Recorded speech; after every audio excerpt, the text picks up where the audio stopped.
건강하게 살기 위해서 정말 중요한 거 한 가지가 바로 면역력입니다. 면역력이 좋아지면 감기, 독감, 코로나19뿐 아니라 정말 무서운 질병, 바로 암까지도 예방하는 데 큰 도움이 되는데요. 그래서 면역력을 높이기 위해서 여러 가지 음식, 수면, 또 운동 등등 좋은 생활 습관을 가지는 것이 정말 중요하죠.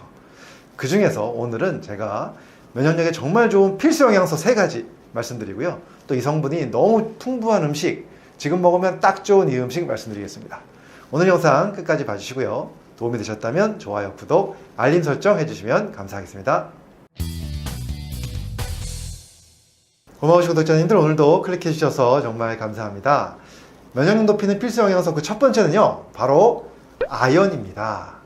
아연은 필수 미네랄 중 하나인데요, 우리 몸에서 면역을 담당하는 대표적인 미네랄입니다. 아연은 우리 몸에서 돌아다니는 수많은 면역세포들이 제대로 기능을 할 수 있도록 도와주는 필수적인 영양소인데요, 특히 암세포를 잡아먹는 NK세포나 세균이 침입했을 때 살균작용을 해주는 대식세포 같은 너무 중요한 면역세포들이 아연이 풍부해야 작동을 잘합니다. 즉, 아연이 몸속에서 부족해지면 이러한 중요한 세포들이 제대로 작동을 못하게 되는 것이죠. 그뿐 아니라 글루타치온의 합성을 증가시켜주는 역할을 하는데요, 글루타치온은 우리 몸속에서 정말 중요한 항산화 효소입니다. 그래서 아연을 항산화 미네랄이라고도 부르죠. 그래서 과도한 염증 반응도 줄여주는 역할을 합니다. 자, 이렇게 좋은 아연 어떻게 섭취하면 좋을까요? 사실 이 음식만 잘 챙겨 먹어도 아연을 충분하게 보충할 수 있는데요, 그것은 무엇일까요? 바로 굴입니다. 굴에는 아연이 매우 풍부하게 들어있는데요, 굴 200g에는 아연이 약 30mg 정도가 함유되어 있습니다. 그래서 굴을 100에서 200g 정도 먹으면 충분한 아연을 섭취할 수 있는데요, 또 요즘이 굴이 많이 나오는 시기죠. 이 시기에 굴 잘 챙겨 드시면 너무 좋을 것 같습니다. 그 다음 면역력을 높여주는 두 번째 필수 영양소는 바로 셀레늄입니다.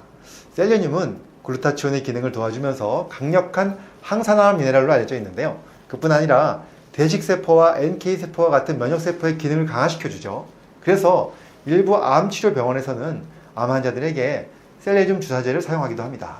그 이유는 암세포의 괴사율을 높이면서 암세포의 성장을 억제하기 때문인데요, 그만큼 셀레늄의 면역작용은 아주 뛰어난 것으로 알려져 있죠.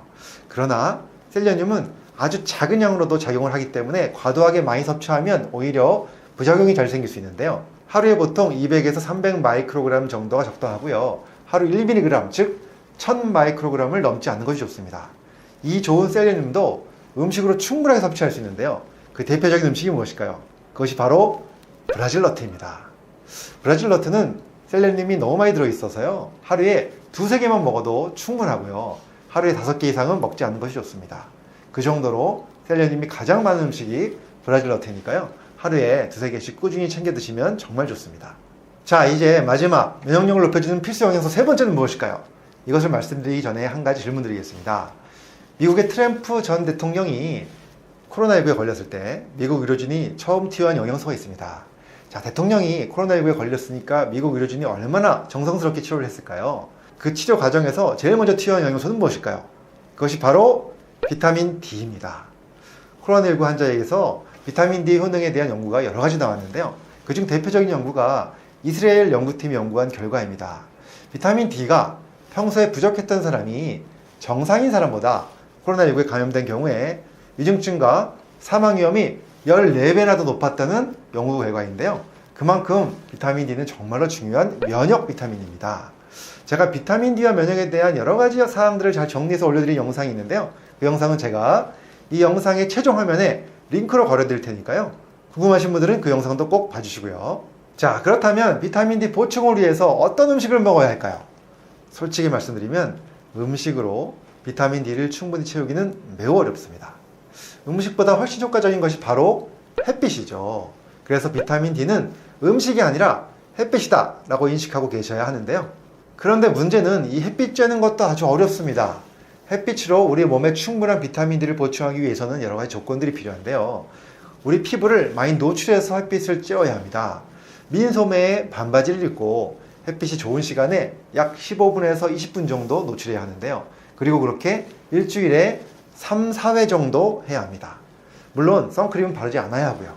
이렇게만 할 수 있다면 비타민 D는 충분히 보충할 수 있죠. 그런데 문제는 한국에서 그렇게 1년 내내 할 수 있는 사람이 거의 없습니다. 그래서 우리나라 사람들의 90% 이상이 비타민 D 부족이라는 통계도 있죠. 그래서 다시 명확하게 말씀드리자면 국내에서는 비타민 D만큼은 영양제로 드셔야 된다는 것입니다. 그래서 제가 항상 말씀드리지만 비타민 D 영양제는 필수 영양제이고 꼭 챙겨 드시면 좋겠습니다. 자, 여기까지 말씀드리면 이런 생각이 드시는 분들도 많으실 겁니다. 왜 홍삼은 이야기하지 않나? 또 그 밖에도 면역력이 좋다는 영양제가 너무 많은데 그런 건 왜 이야기 안 하나 하실 수도 있는데요. 물론 뭐 홍삼이나 뭐 알로에 면역 다당체 또 폴리감마 글루탐산 같은 영양소도 이 면역력 증진에 도움이 되는 것으로 검증이 되어 있습니다. 하지만 제가 오늘 말씀드린 것은 필수 영양소 중에서 말씀드린 것이고요. 즉 우리 몸에 꼭 필요한, 없으면 살아갈 수 없는 필수 영양소, 바로 비타민, 미네랄 중에서 말씀드린 것입니다. 또 요즘엔 유산균도 면역력에 너무 중요하죠. 이러한 유산균도 함께 잘 챙기시면 너무 좋겠죠. 하지만 필수 영양소인 비타민, 미네랄 먼저 챙기시는 것이 순서라고 생각합니다. 자, 오늘은 면역력 올리는 필수 영양소 3가지 말씀드렸는데요. 우리 구독자님들 면역력 잘 키우셔서 더 건강하시고 행복하시길 바랍니다. 감사합니다.